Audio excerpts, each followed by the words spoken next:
भाजप नेते नवनाथ बन बोलतायत, थेट जाऊयात. मुख्यमंत्री देवेंद्रजी फडणवीस साहेबांनी आपला ताफा कमी केला.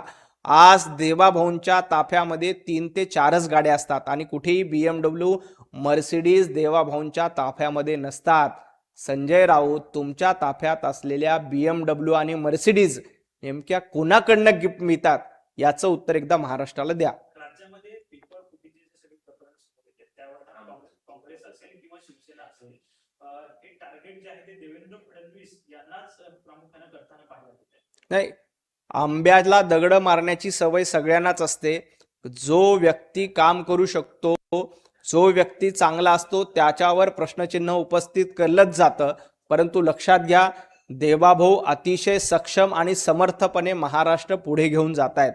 त्यामुळं देवेंद्रजी फडणवीस साहेबांना कितीही घेरण्याचा प्रयत्न केला तरी महाराष्ट्रातील 14 कोटी जनता देवाभाऊंच्या पाठीशी आहेत. हर्षवर्धन सपकाळ यांच्या पाठीशी कोणी नाही. रोहित पवार यांना मतदारसंघ सांभाळता येत नाही. त्यामुळं देवेंद्रजी फडणवीसांना कितीही टार्गेट केलं तरी फरक पडणार नाही.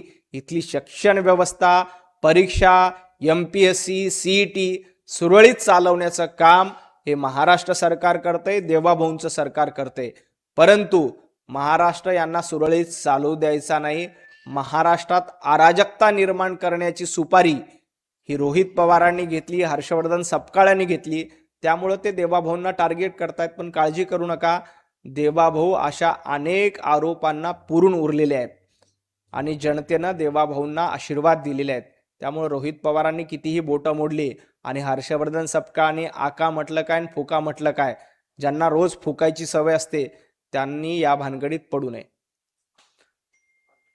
महापालिकेमधला प्रश्न होता की तिथूनच गाड्यांचा प्रस्ताव कुठेतरी स्कॉर्पिओवरनं इनोवा घेण्यात याव्या अशा प्रकारची मागणी. मी महापालिकेच्या प्रस्तावाबद्दल पूर्ण माहिती घेतली.